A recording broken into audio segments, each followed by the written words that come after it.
요한복음 6장. 그 후에 예수께서 디베라의 갈릴리 바다 건너편으로 가시매 큰 무리가 따르니 이는 병자들에게 행하시는 표적을 보았음이러라. 예수께서 산에 오르사 제자들과 함께 거기 앉으시니 마침 유대인의 명절인 유월절이 가까운지라.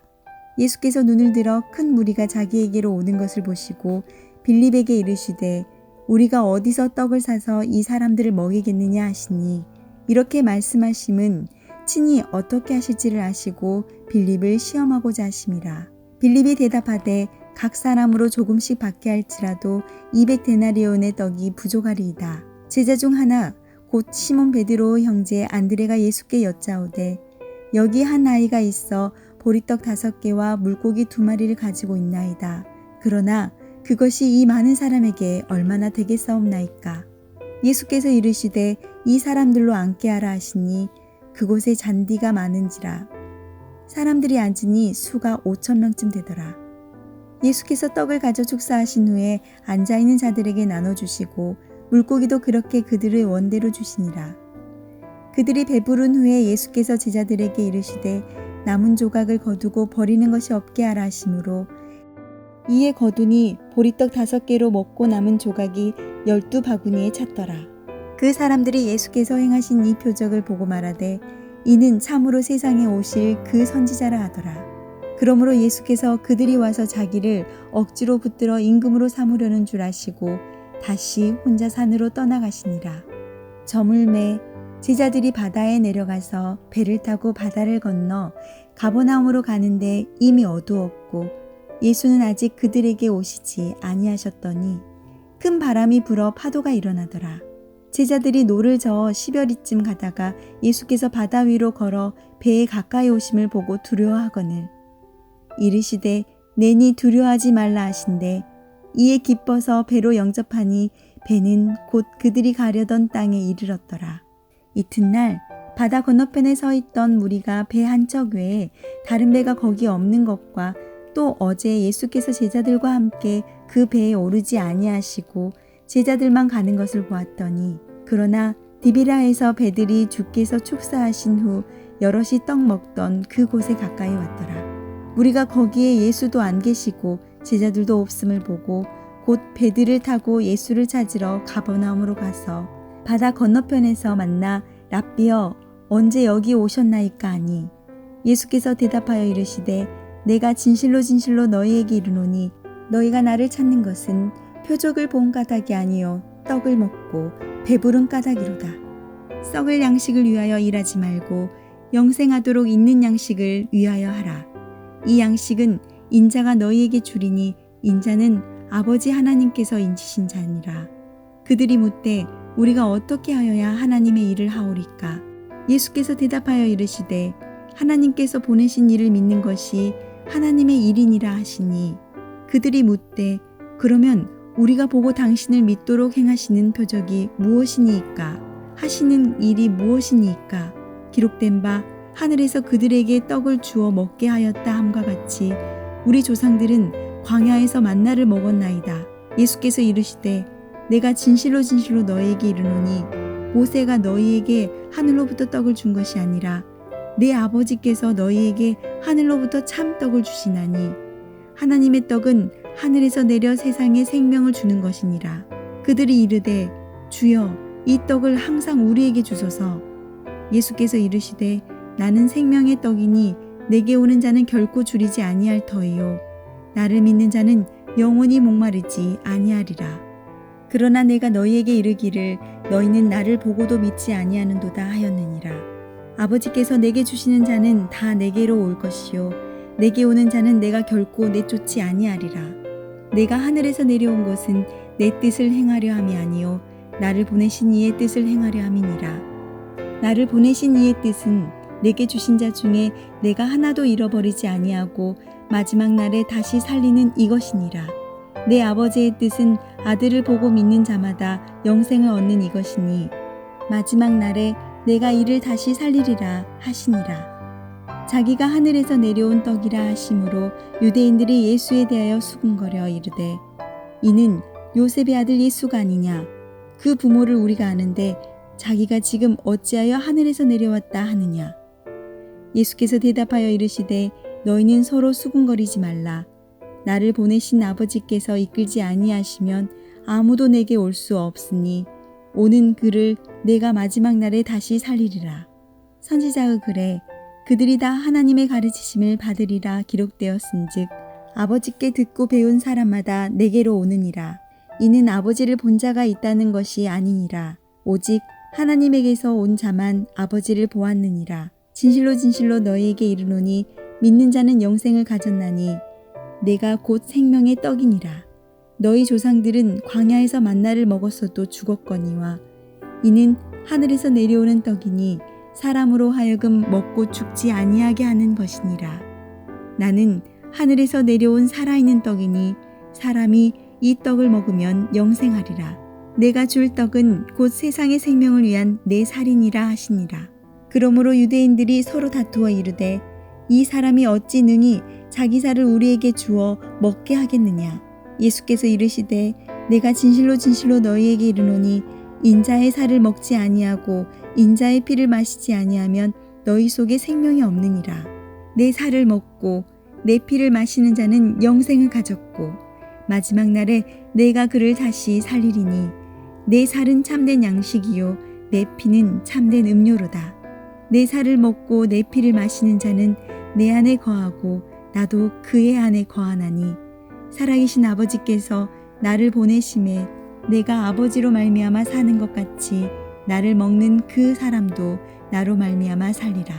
이 말씀은 예수께서 가버나움 회당에서 가르치실 때에 하셨느니라. 제자 중 여럿이 듣고 말하되 이 말씀은 어렵도다. 누가 들을 수 있느냐 한데 예수께서 스스로 제자들이 이 말씀에 대하여 수군거리는 줄 아시고 이르시되 이 말이 너희에게 걸림이 되느냐. 그러면 너희는 인자가 이전에 있던 곳으로 올라가는 것을 본다면 어떻게 하겠느냐. 살리는 것은 영이니 육은 무익하니라. 내가 너희에게 이른 말은 영이요 생명이라.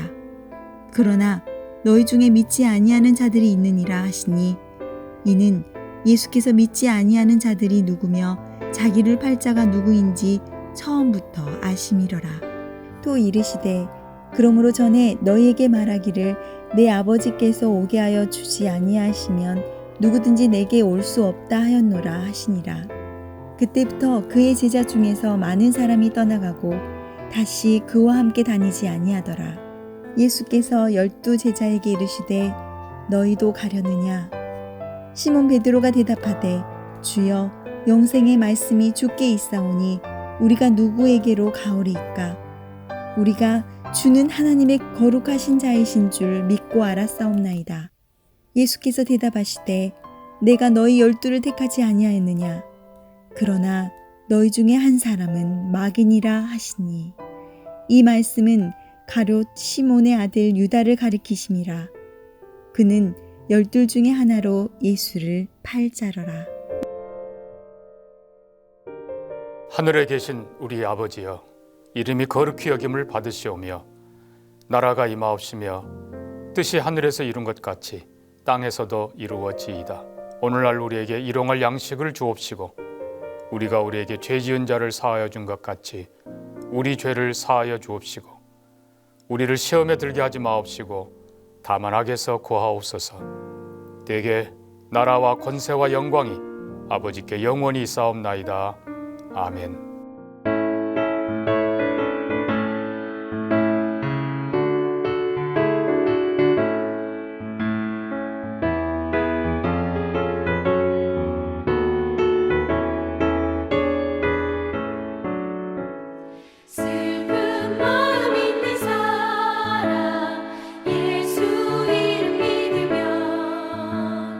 영원토록 변함없는 기쁨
오늘 함께 보실 말씀은 예레미야 32장 39절부터 41절까지의 말씀입니다.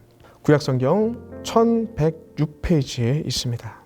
내가 그들에게 한 마음과 한 길을 주사 자기들과 자기 후손들의 복을 위하여 항상 나를 경외하게 하고 내가 그들에게 복을 주기 위하여 그들을 떠나지 아니하리라 하는 영원한 언약을 그들에게 세우고 나를 경외함을 그들의 마음에 두어 나를 떠나지 않게 하고 내가 기쁨으로 그들에게 복을 주되 분명히 나의 마음과 정성을 다하여 그들을 이 땅에 심으리라. 아멘. 오늘 본문의 말씀을 보시면 이스라엘의 회복에 대한 말씀이 나오고 있습니다. 우리가 예레미야서를 보면 이게 반복되는 그 패턴인데요. 그것은 무엇이냐? 하나님께서는 예레미야를 통해서 타락한 백성들에게 죄악상을 지적하십니다. 그리고 심판을 예고하십니다. 그리고 동시에 엄한 심판과 함께 회복을 또 한번 얘기하십니다. 이게 계속 반복됩니다.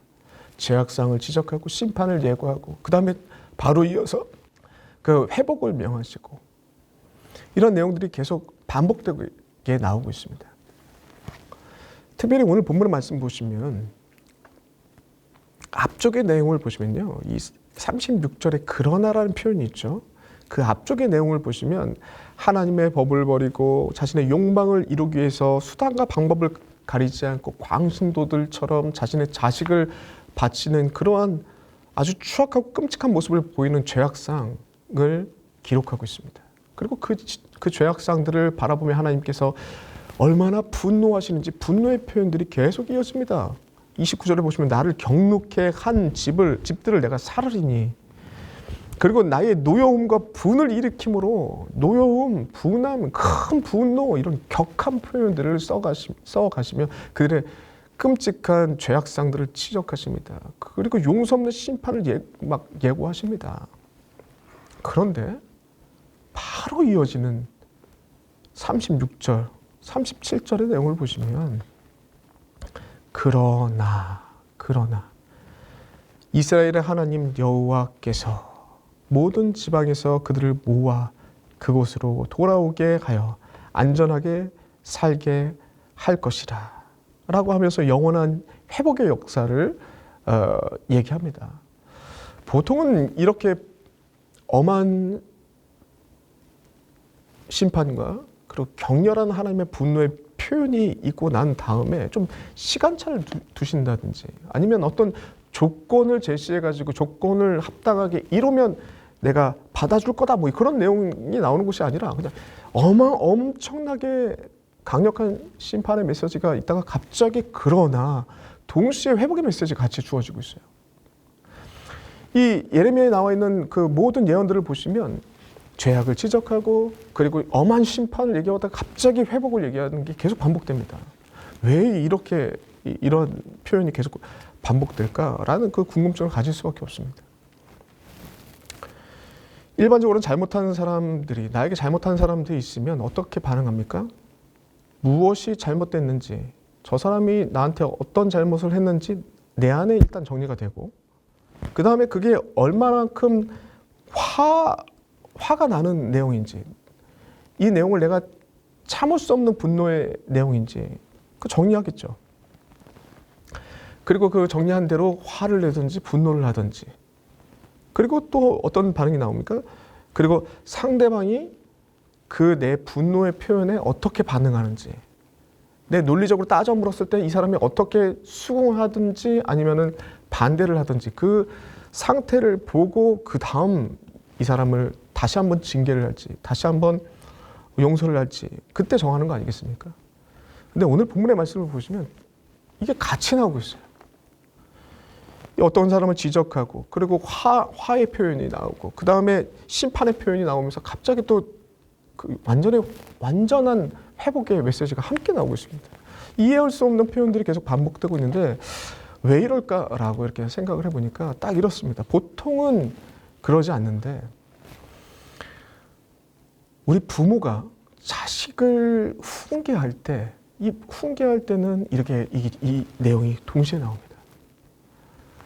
보통은 자기 기분을 앞세우면서 자기의 분노를 앞세우면서 네가 어떻게 반응하는지에 따라서 내가 이렇게 응대할 거야 라고 계획을 하지만, 보통 사랑하는 부모가 자식을 훈계할 때는 이 혼내는 것과 지적하는 것과 분노와 그리고 사랑의 회복까지 같이 얘기합니다. 이게 여기 본문에 담겨져 있다고요.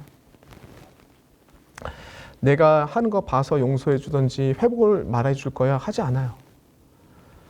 잘못을 해서 혼을 내면서 이 혼내는 것 때문에 아이가 마음이 상하지 않을까?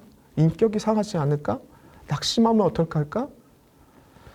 라는 것을 살피는 것이 부모죠. 혼을 내면서. 오늘 본문에 예레미야서에 담겨져 있는 이 분노의 심판과 예언과 동시에 이게 회복의 메시지가 계속 반복되는 이유가 바로 여기 하나님께서 우리 백성들, 이스라엘 백성들을 이렇게 끔찍하게 분노의 표현을 쓰고 있지만 결국에는 그들이 돌아오길 바라는 하나님의 아버지의 마음이 고스란히 담겨져 있는 것을 볼 수 있습니다. 42절을 보시면요, 이런 말씀이 있습니다. 여호와께서 이와 같이 말씀하시니라. 내가 이 백성에게 이 큰 재앙을 내린 것 같이 허락한 모든 복을 그들에게 내리라. 그렇죠. 큰 재앙과 함께 큰 복을 내리겠다. 이해할 수 없는 표현들이 계속 반복된다는 거죠. 왜 그러냐? 하나님께서, 하나님의 목적은 징계와 심판에 있는 게 아니라 그들의 회복에 있다라는 아버지의 마음으로 그 끔찍한 범죄들을 행하고 있는 그들에게도 이렇게 대하고 있다라는 것이 드러나고 있는 거죠. 그리고 이어지는 37절부터 41절까지의 내용을 보시면 이 회복의 내용을 선포하면서 5가지 복에 대한 내용을 얘기합니다. 이 37절을 보시면요, 먼저 흩어졌던 모든 이들이 돌아오게 하여서 안전하게 살 것을 말씀합니다. 이 칼, 이 외부의 침입이죠. 그 기근과 전염병, 외부의 침입으로부터 갇혀가지고 생기는 재앙이죠. 이런 모든 재앙으로부터 보호하겠다. 그러니까 복이죠. 이 복을 하나님께서 주시겠대요. 보호하심의 복. 그리고 두 번째, 38절에도 복이 나오는데요. 어떤 거냐? 하나님과의 관계가 회복되는 복을 주겠다라는 내용이 나옵니다. 왕과 아버지의 사랑하는 자식과의 관계로 회복시키겠다라는 내용이 38절에 나오는 거죠. 나의 종교적 열심의 정도에 따라서 하나님과의 관계가 생기는 거 아닙니다. 내가 열심을 내서 하나님과의 관계가 두터워지는 게 아니죠. 그런 접근을 하는 자들이 당시에 하나님과 겸하여서 바알과 몰렉을 같이 섬기면서, 하나님도 열심히 섬기면서 몰렉과 바알도 열심히 섬기면서 자식까지도 바쳐드릴 정도로 열심히 있게 섬겼지만 하나님께서 원하시는 게 아니에요. 원하시지 않는 저주죠, 저주. 여기에 빠져 있으면 상대적으로 내 열심을 계속 다른 사람과 비교하기 때문에 계속 아무리 열심을 해도 부족함과 위축됨과 불안함이 느낄 수밖에 없습니다. 저주죠, 저주. 율법주의자들이 가지는 생각이죠. 열심을 통해서 구원을 얻는다. 열심을 통해서 하나님의 의에 이룬다. 이런 접근이죠. 이런 접근을 하면 이런 저주에 빠집니다. 항상 불안해요, 항상. 내 열심이 상대방 열심과, 내가 소 10마리를 들었으면 옆에 있는 사람이 소 20마리 들었으면 저 사람과 내 열심이 비교당하고 위축되는 거잖아요. 그럼 다음에 빚을 내서 30마리, 소 30마리를 드리든지 그래야지 좀 안심을 찾겠죠? 어떤 사람이 40마리 들었어요. 그러면 또 불안해요. 저주죠. 계속 반복되는 저주입니다. 이런 하나님과의 관계, 잘못된 하나님과의 관계에서 벗어나서 참된 하나님과의 관계가 회복되고, 이 종교적 열심이 하나님과의 관계를 만들어내는 것이 아니라 전적인 하나님의 은혜로, 누군가의 상대적 비교가 아니라 각자가 하나님의 전적인 은혜, 특별한 하나님의 은혜로 세워지는 관계가 회복된다는 거죠. 이게 복이라는 거죠. 38절의 내용입니다. 38절 같이 보시면요, 그들이 내 백성이 되겠고 나는 그들의 하나님이 될 것이라. 이 얘기죠. 이 얘기. 우리가 하나님과의 백성이 되고 하나님의 것이 되는 것은 하나님의 전적인 선택입니다. 우리의 열심이 아니라는 거죠. 이스라엘 백성들은 그렇게 선택받았는데, 그렇게 선민이 됐는데, 그들은 어떻게 살아갔느냐? 자신이 열심으로 하나님과의 관계나 그리고 삶의 안정을 추구하려고 했던, 하나님께서 원하시는 방향과 하나님의 은혜를 생각하는 백성들로 만드셨는데, 자신의 열심으로 의를 이루는, 절심으로 뭔가 안정을 찾으려고 하는 그런 모습들로 나아갔다는 거죠. 이 관계를 회복하겠다라는 게 두 번째고, 39절에 나와 있는 복입니다. 세 번째 복인데, 이것은 바른 하나님의 신앙의 자손들에게 이어져 가게끔 만들겠다. 한 마음 되게 하겠다. 한 길 되게 하겠다. 39절의 내용이죠. 이게 복이라는 거죠. 정말 큰 복이죠. 내가 만난 하나님을 자손들이 만나고 자손들이 동일한 한 마음으로 하나님을 고백하는 거, 이거 정말 축복이죠. 우리가 간구하는 축복 아니겠습니까? 성도 여러분들이. 자식이 내 힘으로 되지 않잖아요. 아무리 노력해도 자식은 내 힘대로 되지 않습니다. 그가 하나님을 만나야 되는 거죠. 하나님 만나 주셔야 그 같은 마음을 품고 한 길을 갈 수 있는 거죠. 복입니다. 하나님께서 하나님의 백성들에게, 참된 하나님의 백성들에게 주어질 복이라는 거죠. 자손들과 함께 같은 신앙을 갖게 만드는 것. 네 번째 복입니다. 40절에 나오고 있는데, 하나님을 경외하는 마음이 흔들리지 않는 복을 주겠다. 이 복의 내용이라는 거죠. 이게 영원한 약속이 되겠다라고 40절에 나오고 있습니다. 여러분, 하나님을 경외하는 마음, 잠언에는 이렇게 표현합니다. 하나님을 경외하는 것이 하나님을 경외하는 것은 악을 미워하는 것이다. 이 하나님을 경외하는 마음은 구체적으로 어떤 것이냐? 잠언에 이런 표현으로 주어진다고요. 여호와 하나님을 경외하는 것은 악을 미워하는 것.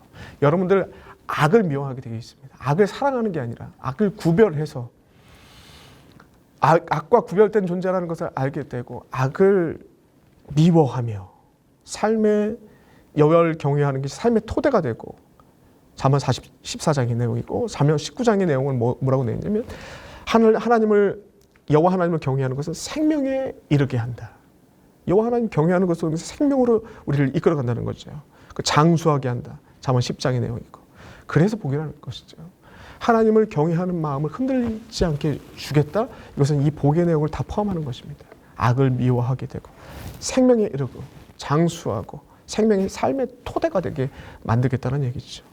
오늘 본문의 배경으로 좀 살펴보면, 하나님의 말씀을 경외하지 않고 무시했을 때 이 백성들이 받는 저주의 모습들이 있잖아요. 심판의 모습들이 있잖아요. 멋대로 하나님의 말씀을 오용했을 때 받는 심판, 엄한 심판의 내용이 있지 않습니까? 반대로 하나님의 말씀을 경외하게 된다면 반대로 이런 일들이 벌어진다고요. 악을 미워하고 생명이 우리에게 주어지고, 하나님을 경외하는 것이 삶의 토대가 되고 장수가 일어나고 그 안에 행복을 찾게 되고, 그런 일들이 벌어진다. 하나님을 경외하는 마음을 우리에게 주신다. 그 내용이 포함되어 있는 말씀입니다. 그리고 다섯 번째 복입니다. 41절에 하나님께서 책임져 주시는 인생이 되게 하신다. 이게 복의 내용이죠. 내가 기쁨으로 그들에게 복을 주되 분명히 나의 마음과 정성을 다하여 그들을 이 땅에 심으리리. 하나님께서 끝까지 복을 주어서 마음과 정성을 다해서 그들을 하나님의 백성으로 책임져 주겠다. 이 땅에 심으리니 라고 되어 있는 거죠. 완전한 회복을 약속하시는 말씀입니다. 이 말씀이 1차 독자들을, 당시 이스라엘 백성들에게는 70년 이후에 완전한 회복을 말씀하시는 것이고, 그리고 오늘 본문 말씀을 보는 우리에게는 마지막 심판의 그날 예수 그리스도를 통해서 온전한 회복, 우리에게 주는 완전한 복, 이 5가지의 복이 완전하게 우리에게 주어진 그것을 말씀합니다. 이것을 변치 않고 우리에게 이루어 주시겠다, 책임져 주시겠다라는 말씀이죠. 빌립보서 1장 6절의 말씀입니다. 너희 속에 착한 일을 시작하신 이가 그리스도 예수의 날까지 이루실 줄 우리가 확신하노라. 하나님께서 이 복의 내용으로 우리 이끄신다고 약속하셨다면 반드시 하나님께서는 이끌어 가실 것입니다. 사랑하는 성도 여러분들, 이 복의 내용을 기억하시고 감사하시길 바랍니다. 이 복의 내용과 가치를 잃어버리고 이스라엘 백성들처럼 세속의 가치에 물들기 시작하면 우리도 하나님의 진노의 대상이 될 수밖에 없습니다. 항상 하나님의 말씀을 비춰보고 하나님의 복된 인생들, 5가지의 복들이 우리의 인생을 가득 채우는 복된 인생들 되시길 간절히 소망합니다. 기도하겠습니다. 하나님 너무나도 감사합니다. 예레미야 말씀을 통해서 우리에게 날마다 하나님의 귀하신 말씀을 주시니 감사합니다. 특별히 오늘 하나님 믿는 자들에게 5가지의 복의 회복을 말씀하셨습니다. 이 복의 회복이 우리의 일상 가운데 있길 소망하고 또한 예수 그리스도 통해서 마지막에 온전하게 주어질 줄 믿습니다. 그것을 위해서 날마다 기도하는 주의 백성 되게 하여 주시옵시고 그것을 위해서 날마다 기도할 때 완전한 회복을 미리 오늘 이 시간 경험하는 주의 백성 되게 하여 주시옵소서. 예수님의 이름으로 기도드리옵나이다. 아멘.